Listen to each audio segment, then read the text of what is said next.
नमस्कार, one India Hindi में आपका स्वागत है। मैं हूं शिखा धूरिया।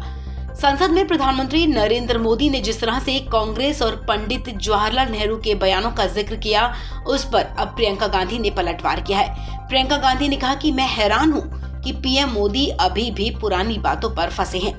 नरेंद्र मोदी अब 7 साल से देश के प्रधानमंत्री हैं, लेकिन वो अभी भी अतीत में फंसे हैं। प्रियंका ने कहा कि पीएम मोदी 70 साल की बात करते हैं, लेकिन पिछले 7 साल के बारे में पीएम मोदी बात क्यों नहीं करते? आखिर वो भविष्य के बारे में बात क्यों नहीं करते?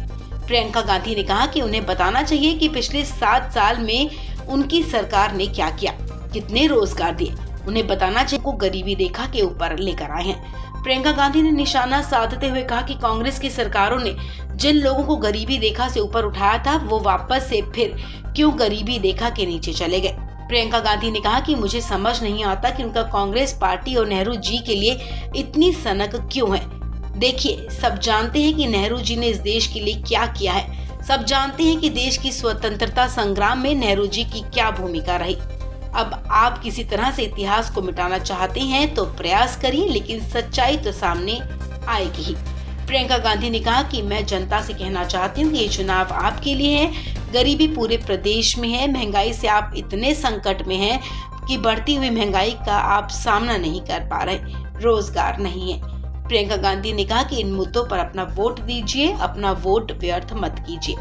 आपको बता दें कि पीएम मोदी ने संसद में अपने भाषण के दौरान कहा था कि आप हमेशा कहते रहते हैं कि मैं नेहरू जी का नाम नहीं लेता। आज मैं उनका नाम बहुत बार लूंगा, इसका मजा लीजिए। संसद में पीएम मोदी ने कहा था कि पंडित नेहरू ने लाल किले से कहा था कि कभी कभी कोरिया में लड़ाई भी हमें प्रभावित करती है। इसके चलते वस्तुओं की कीमतें बढ़ जाती हैं, ये हमारे नियंत्रण से भी बाहर हो जाती हैं। अगर अमेरिका में भी कुछ हो जाता है तो इसका असर भी चीजों की कीमत पर पड़ता है। सोचिए, तब महंगाई की समस्या कितनी गंभीर थी कि नेहरू जी को लाल किले से हाथ ऊपर करने पड़े थे। अब पीएम मोदी के इसी बयान पर प्रियंका गांधी ने उन पर निशाना साधा है। इस खबर में फिलहाल इतना ही।